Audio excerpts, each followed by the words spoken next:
নমস্কার বন্ধুরা, আমি সুস্মিতা চলে এলাম তোমার সামনে আজকে একটা রেসিপি শেয়ার করতে। তাই স্কিপ না করে পুরো দেখো, আশা করি তোমাদের খুব ভালো লাগবে। যদি ভিডিওটা ভালো লাগে একটা লাইক কমেন্ট শেয়ার করে দাও। যারা আমার চ্যানেলটা নতুন দেখছো তারা প্লিজ বন্ধুরা সাবস্ক্রাইব করে দাও। ফেসবুক পেজ থেকে দেখে থাকলে প্লিজ বন্ধুরা ফেসবুক পেজটা ফলো করে দিও, সাপোর্ট করে ভালোবাসা দিয়ে আশীর্বাদ করে। তোমাদের ভালোবাসা আশীর্বাদ এইভাবে আরও দূর এগোতে পারি। আজকে করেছিলাম 8 ট্যাংরা, তার জন্য মাছগুলোকে আগে ভেজে নিয়েছিলাম। আর এখানে 2টো ডিম করেছিলাম, যেহেতু ছেলে মাছ খায়নি ডিম খায়, তার জন্য ডিমটাও আলাদা করে ভেজে তুলে নিয়েছিলাম। আলুগুলোও ভেজে নিয়েছিলাম, নিয়ে তারপর যে পেঁয়াজ কুচি, টমেটো কুচি, রসুন কুচি, আদা কুচি, লঙ্কা কুচি যে রেখেছিলাম সেগুলোকে একসাথে রেখে ভালো করে তেলের মধ্যে দিয়ে একদম ফ্রাই করে একদম মশলাটা কষিয়ে নিচ্ছিলাম।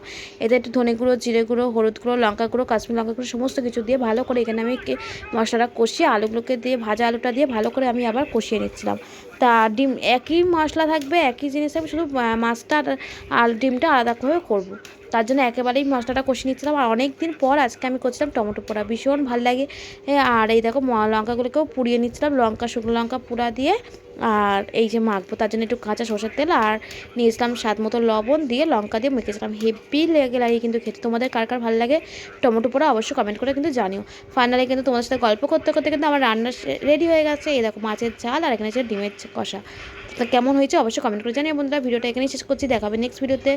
তোমাদের ভালো লাগলে একটু প্লিজ কমেন্ট করে জানিও, শেয়ার করে দিও। আর দেখা হবে নেক্সট ভিডিওতে। আজকের মতো টাটা, সবাই খুব ভালো থাকবেন, সুস্থ থাকবেন। আর তোমরাও সানডেতে কে কী লাঞ্চ করলে অবশ্যই কমেন্ট করে জানিও কিন্তু। এই দেখো সাথে কিন্তু টমেটো পোড়াটাও রেডি হয়ে গেছে। তাই আর এইটা কিন্তু আমি প্রতিদিন দই পাতি, আর তোমাদের আজকে একটু শেয়ার করলাম দই পাতাটা। কালকে রাতে আমি দেখো দইটা পেতেছিলাম, ফাইনালি কিন্তু দইটা খুব সুন্দর হয়েছে। তা কেমন হয়েছে তোমরা কিন্তু কমেন্ট করে জানিও বন্ধুরা। Bye bye.